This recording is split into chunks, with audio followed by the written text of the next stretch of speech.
Time to see how Mamoru, at least him, is doing after that big tidal wave. Let's see.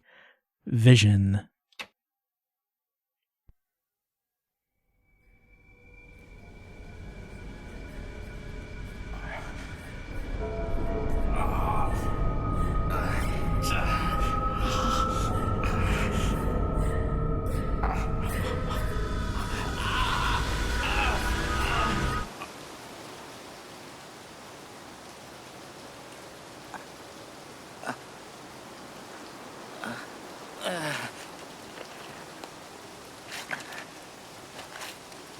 You okay?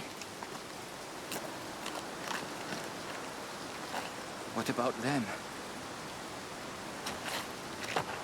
What the hell's going on? What was that?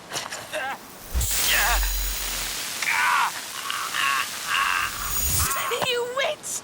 What are you doing still alive? Have some sort of trick up your sleeve, didn't you? Stop that! This way! Somebody help! Over here! Well, you might have recognized what that was right now. It's time for sightjacking.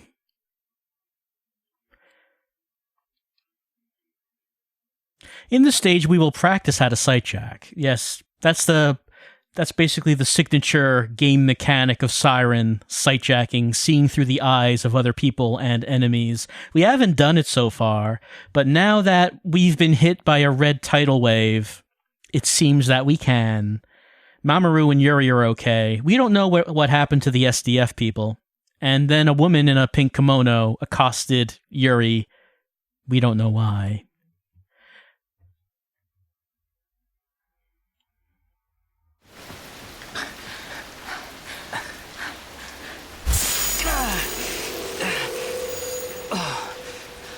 What's going on here? She's still coming. We'd better hurry. Close your eyes. All right, let's do it. Sightjack. Around you with your senses. Sightjack with L2. There it is. We found Yuri. She's looking at us.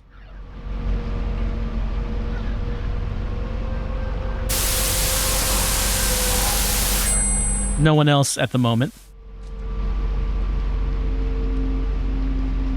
All right, we have to infiltrate the Yamajima Gold Dredge. So this is where Shigeru was, the cop. He was just in here. Now we are. Let's take a look at what we're carrying. Mamoru, the Butterfingers, is not holding his weapon. I guess he must have lost his weapon after being hit by the tsunami. He only has his flashlight now.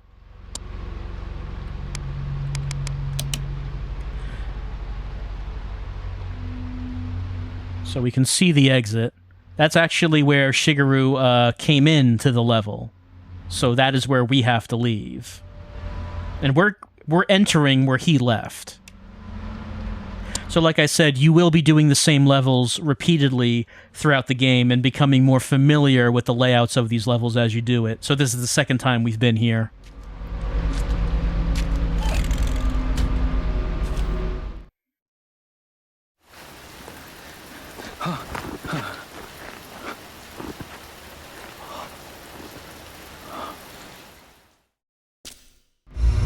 Alright, time to sightjack. Sightjack L1, that's the nearest enemy. I'm going to lock him to one of my face buttons. There we go. Actually, no, that's Yuri. I want to lock... Oh, it's not letting me lock. Okay, maybe I can't do that yet. Maybe it's still tutorializing. But when enemies look at us, we are seen as a blue cross, and Yuri is a green one. So that Shibito is standing right in front of this open door. See, I'm like right there. And he's looking back and forth.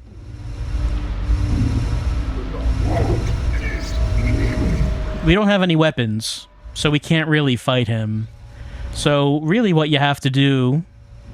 You see what his routine is. He's just looking back and forth, so let's go now. When he's not looking directly through the door. Alright, so we can also get hints. For example, this Shibito is looking at a combination lock. This was a trick that they did in the first game as well. He's unlocking that lock. What does it say? 7326.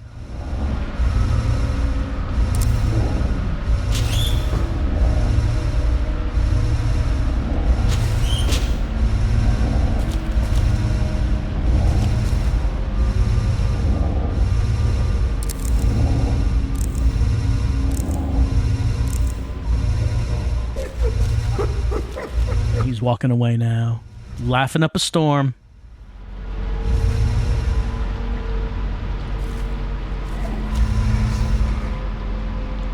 Seven, 3, 2, 6.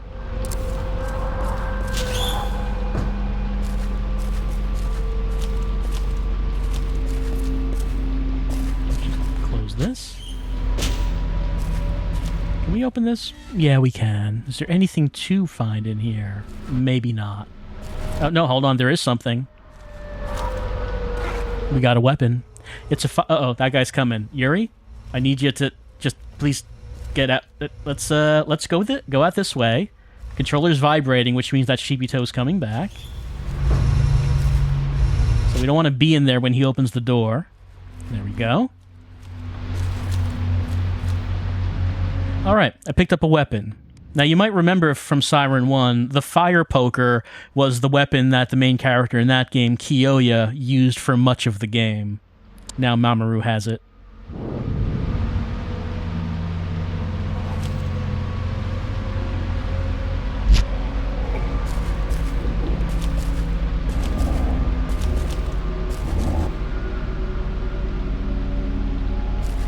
Yeah, you can see him. He's waddling around. We could try to fight him, but it's better to just avoid combat if we can. And as in the first game, a big part of sightjacking is taking your time and seeing what the routines of the Shibito are. So you can see what they're going to do and when, and figure out how to plan your movement around what they're doing.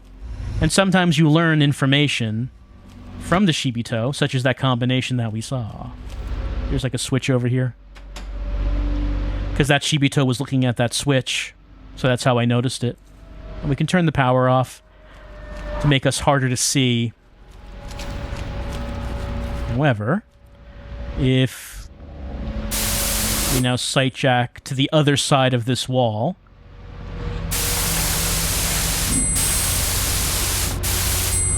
there are some Shibito walking around in the next room. Fortunately, we picked up that fire poker.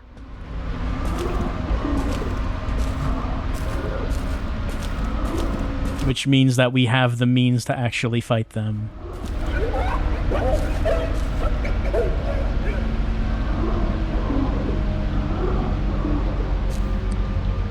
Let's walk out and see if we can avoid being seen. Nope, we were seen immediately. Careful. Yep, too late for that, Yuri. Time for combat.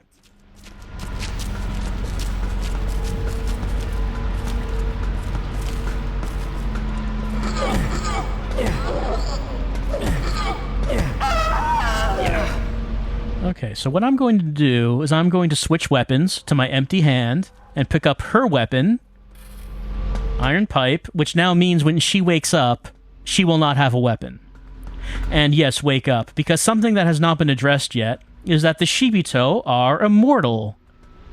You cannot kill them, you can knock them out, but they'll get up.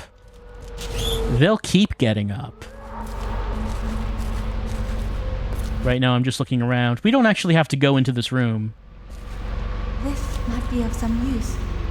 But a crowbar is here. Do we need this crowbar? Not sure if we need it right now, but we have it. Certainly better than what we did have. We go up here.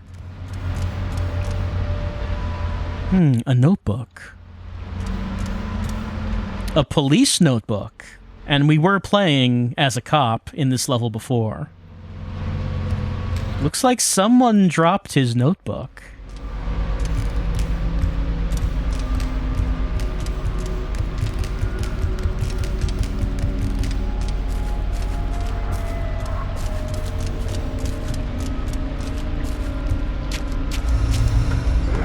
Hello.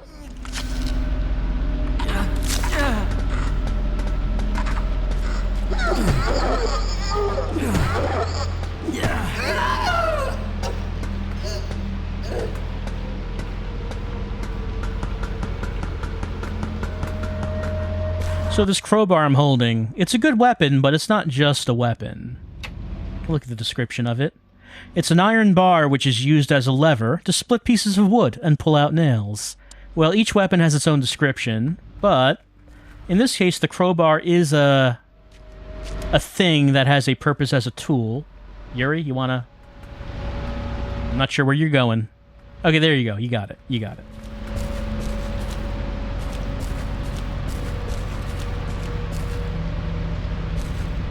It's locked.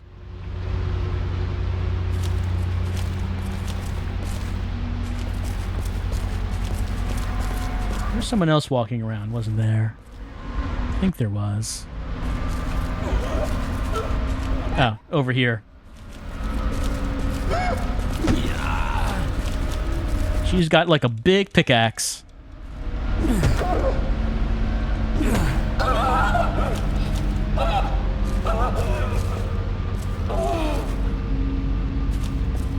Let me take a look to see what our objective says. It just says to reach the road.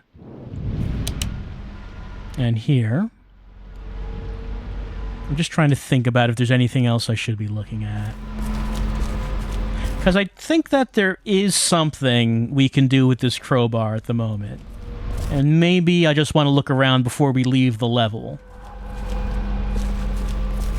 Let's go down to the bottom level, where the guardhouse is, see what we can find down here.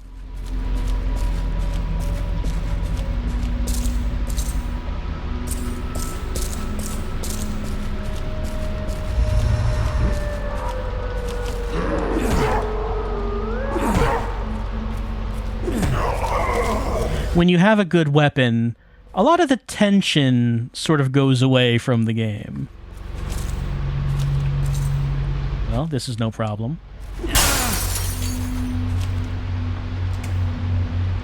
Because these enemies are serious problems if you don't actually have a weapon. Here's something. The blower machine room key. That was the door that I was just looking at a couple minutes ago.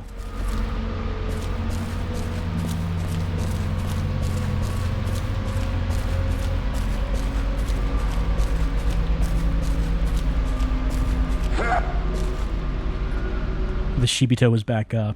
Why are the Shibito immortal? Well, in Siren 1, there was a reason for it. It had to do with the red water that bestowed immortality. It's a bit of a different thing in this game, however. Shibito don't work exactly the same way. But we'll see about that as we move on. We haven't seen it yet. You know? Here she comes. Well, we can unlock this door in the meantime.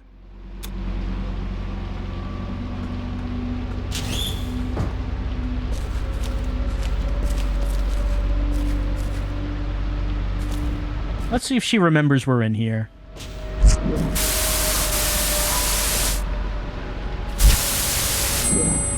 No. She got to the bottom of the stairs and then kind of forgot what she was doing. Shibito have very short-term memories.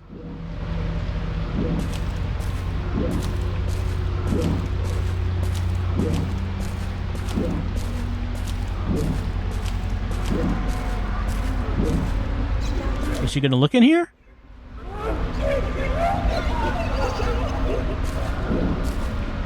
No, she's turning around and going back. I was actually not sure if she was gonna open the door or not. Looks like she is not. Alright, let's have a look around in this room. Ventilation duct is loose. Well, nothing we can do with that right now, but we might want to remember that. This ventilation duct is in bad shape. Over here. It's a hole blocked by boards. It could be removed with a tool of some kind, but hey, I have a tool of some kind.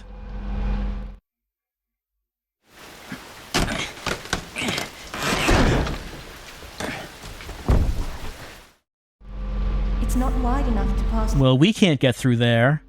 But maybe someone else later on can get through here. So I was able to do that because we have the crowbar. And because we did that, we're going to help out someone later on in the game. That's not for us, though. That's not for us.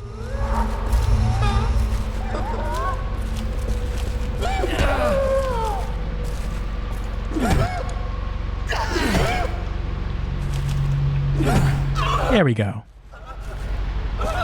Alright. Is Yuri coming? There she is. Now that we've done that, I think that's everything we need to do. So let's open this door and walk on out. Mission accomplished.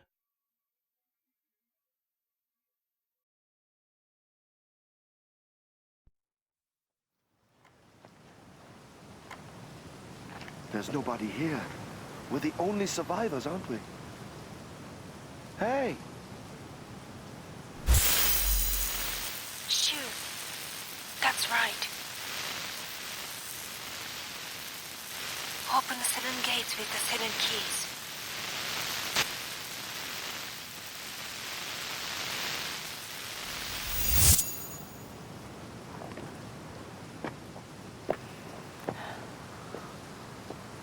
Duco, but it can't be.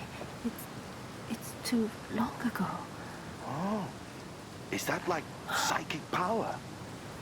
Actually, I once saw a ghost, you know? We used to have this dog, but he died, and then... Oh. I can tell you're not really interested. Oh. Hey, I think this is pure gold.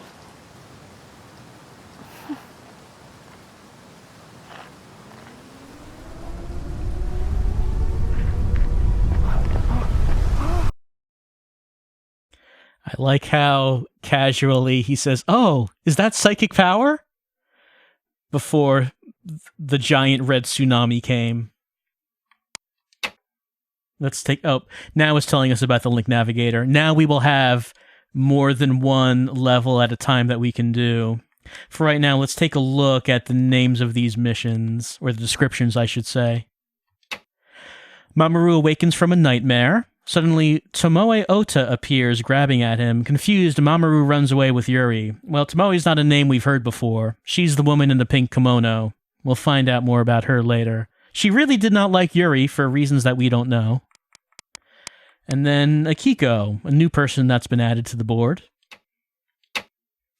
On an embankment, Akiko ignores Soji as she attempts to use her ability to see the past, where she sees a girl and a little boy. So just, you know, she has the ability to see the past. Don't worry about it.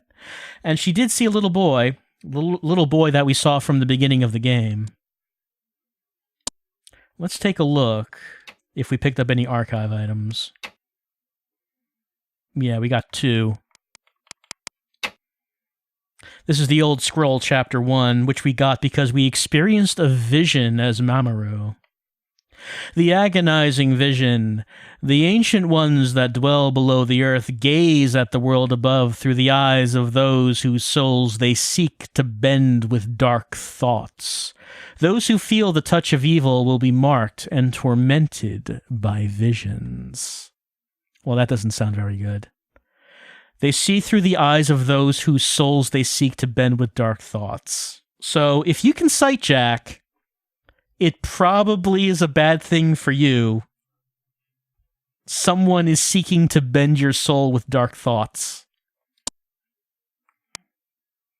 Okay, so this is a police notebook that Mamoru found, because we checked the floor near the window. Let's see, yeah, this is Shigeru's notebook. 1951. This game takes place in 2006, by the way, I believe. That's when the game came out. I believe that is when the game takes place. 1951. Left Yamajima Island alone. Mother passed away the following year. 1970. Yamajima Harbor shut down. Father passes away the same year. Never returned to Yamajima Island. Since then. 1975. Yamajima grade/middle school burned down. 1976, massive power outage due to severed undersea cable, mass disappearance of Yamajima Island residents. For reasons of safety, Yamajima Island closed off to visitors. 1986, rumor among the fishermen that a young woman was spotted on the island. Rumor needs to be investigated. Okay. So, Shigeru is from Yamajima Island. He's a native, but he left to be a police officer back on the mainland, I suppose. It mentions in 1976 there was the power outage and then everyone on the island disappeared. But then in 1986, 10 years later, there's a rumor that a young woman is on the island, and apparently Shigeru thinks that he needs to investigate this rumor. I don't know. You're going to go to this cursed island because maybe there's a woman there?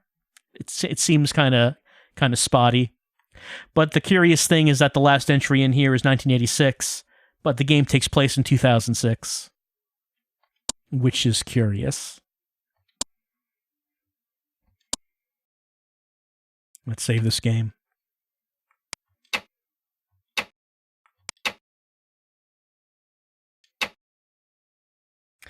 We should also take a look at...